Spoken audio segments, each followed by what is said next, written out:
Hello students, chapter 2nd, class 8 science. The name of chapter is microorganisms, our friends and foe. Friend मतलब हमारे दोस्त और फोए मतलब हमारे शत्रु या हमारे दुश्मन भी वो कैसे हो सकते हैं। आपने लास्ट चैप्टर में पढ़ा है मैन्योर, और मैन्योर में आपने टॉपिक जब कवर किया था तो आपने साथ में ये भी देखा था कि मैन्योर बनाते कैसे हैं कि काऊ डंग हो या फिर एनिमल वेस्ट हो या फिर किचन वेस्ट हो, उसको माइक्रो ऑर्गेनिजम्स खा जाते हैं और उसको कन्वर्ट कर देते हैं मैन्योर में। तो इस तरीके से वो हमारे फ्रेंड हुए और वो एनवायरनमेंट को भी क्लीन रखते हैं।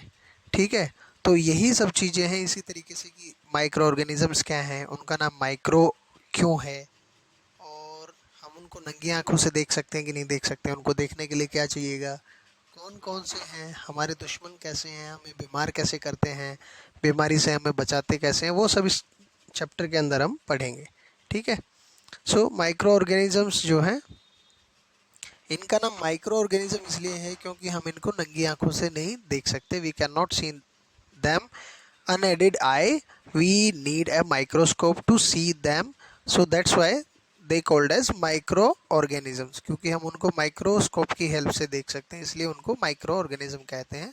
माइक्रो का वैसे भी मतलब होता है कि बहुत छोटा, साइज में जो बहुत छोटा हो। ठीक है, इनको 4 कैटेगरीज में ग्रुप में डिवाइड करते हैं, क्लासीफाई किया गया है। दीज ग्रुप्स आर बैक्टीरिया, एक ग्रुप बैक्टीरिया का बना दिया, एक फंगी का बना दिया, एक प्रोटोजोआ का, और कुछ एल्गे का ग्रुप बना दिया। ठीक है, वायरसेस आर आल्सो माइक्रोस्कोपिक। अब जो वायरस है वो भी माइक्रोस्कोपिक होते हैं, लेकिन इन माइक्रो ऑर्गेनिज्म में नहीं आते वो। ठीक है, ये जो फिगर 2.1 2.2 आप यहाँ पे देख रहे हो, स्पायरल बैक्टीरिया, ये बैक्टीरिया की शेप दिख रही है फिगर 2.1 में।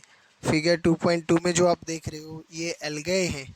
ये जो स्पायरोगायरा जो लिखा हुआ है बेटा, स्पायरोगायरा होती है जो तालाब में आप काई देखते हो ना, ग्रीन कलर की जो काई देखते हो, ये स्पायरोगायरा है। ये भी एक माइक्रो ऑर्गेनिज्म होता है जो बढ़ते जाता है और पूरे तालाब को जो है उसका कलर चेंज करके हरा कर देता है। ये 2.3 में आपको अमीबा और पैरामीशियम दिख रहे हैं। ये सिंगल सेल एनिमल होते हैं, माइक्रो ऑर्गेनिजम्स होते हैं ये भी। फिर आपको ये 2.4 फिगर में दिख रही है ब्रेड मोल्ड। मतलब आपने देखा होगा कि घर पे जो ब्रेड लेके आते हो वो कई दिन के बाद रखा रहने के बाद जो है ग्रीन कलर का हो जाता है, उसका कलर चेंज हो जाता है। उसके ऊपर ये ब्रेड मोल्ड उगाता है बेटा, उसकी वजह से उसका कलर जो है ग्रीन हो जाता है और वो खाने लायक नहीं रहता है। और ये जो बीच में दिख रहा है पेनिसिलियम, पेनिसिलियम से हमें पेनिसिलिन मिलती है, पेनिसिलिन बनाते हैं, जो कि दुनिया की पहली एंटीबायोटिक थी। World's first antibiotic was penicillin. ठीक है, तो ये सब जो है हमें कहाँ से मिल रहे हैं, माइक्रो ऑर्गेनिज्म से मिल रहे हैं। Where do microorganisms live. अब क्वेश्चन आता है कि ये रहते कहाँ हैं। भाई ये तो ऑलमोस्ट हर जगह रहते हैं, एनिमल्स के अंदर भी रहते हैं, बाहर भी रहते हैं, सोयल में भी रहते हैं, पानी में भी रहते हैं, बिल्कुल गर्म जगह पे भी रहते हैं, बिल्कुल ठंडी जगह भी रहते हैं। ठीक है, इनका ऐसा कोई फिक्स नहीं है। माइक्रो ऑर्गेनिजम्स एंड अस। अब पढ़ते हैं कि हमारे फ्रेंडली कैसे हैं, कौन कौन से फ्रेंडली हैं। Making of curd and bread.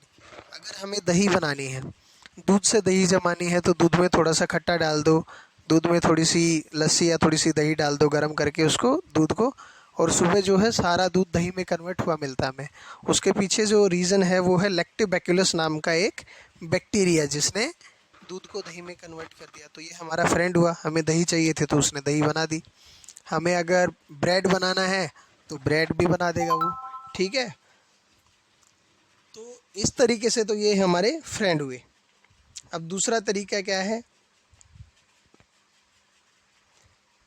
Commercial use of micro organism. एक तो हम घर पे अपना नॉर्मल काम कर रहे हैं, बेकिंग का कर लिया है ना, हमने दही बना ली, हमने पेस्ट्री बना ली, हमने केक बना लिया। लेकिन कमर्शियल यूज़ जब करते हैं तो इनसे हम बनाते हैं अल्कोहल, इनसे हम बनाते हैं वाइन, इनसे हम बनाते हैं विनेगर।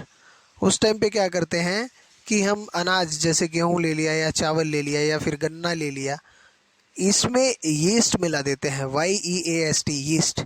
तो वो क्या करता है, इनकी शुगर को कन्वर्ट कर देता है अल्कोहल में, इनकी शुगर को अल्कोहल में कन्वर्ट कर देता है, और इस प्रोसेस को फर्मेंटेशन कहते हैं। क्या कहते हैं इस प्रोसेस को? फर्मेंटेशन।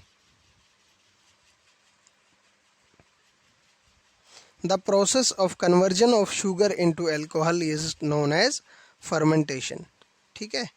अब मेडिसिनल यूज़ क्या है? एंटीबायोटिक्स अभी हमने पढ़ा पेनिसिलिन, तो ये एंटीबायोटिक्स जो है ये भी हमें ऑर्गेन से मिलती हैं, माइक्रो ऑर्गेनिज्म से मिलती हैं। ठीक है।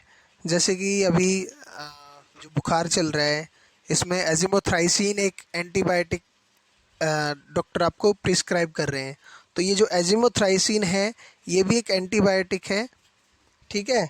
सेम ऐसे ही यहाँ पे वो 2-3 एंटीबायोटिक दिए हैं, लेकिन हमें सिर्फ इतना याद रखना है कि एंटीबायोटिक्स मतलब मेडिसिन जो हैं, बहुत सारी मेडिसिन भी हमें माइक्रो ऑर्गेनिज्म से मिलती हैं।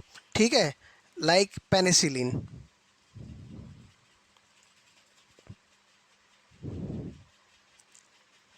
वैक्सीन, वैक्सीन का मतलब है कि और हमें और माइक्रो ऑर्गेनिज्म से हमें क्या हेल्प मिलती है? माइक्रो ऑर्गेनिज्म से हम वैक्सीन बना सकते हैं। आपने देखा होगा कि पोलियो की जो बूंदें पिलाते हैं बच्चों को, आपने भी शायद पी होगी, तो ये भी वैक्सीन है। स्मॉल पॉक्स के जो इंजेक्शन लगते हैं लेफ़्ट हैंड पे, जो मम्मी पापा के हाथ पे आप निशान देखोगे, वो भी वैक्सीन है। और ट्यूबरक्लोसिस की जो दवाइयाँ हैं उनमें भी वैक्सीन है, कोलेरा की है उसकी भी, वो भी वैक्सीन है। तो ये सब जो वैक्सीन है ये भी हमें माइक्रो ऑर्गेनिज्म से मिलती हैं। तो वैक्सीनेशन में भी माइक्रो ऑर्गेनिजम्स जो हैं एक इम्पोर्टेंट रोल प्ले करते हैं और हमारे फ्रेंड हैं। ठीक है बेटा, तो आज के लिए इतना ही। पढ़ाई करते रहें। Bye bye.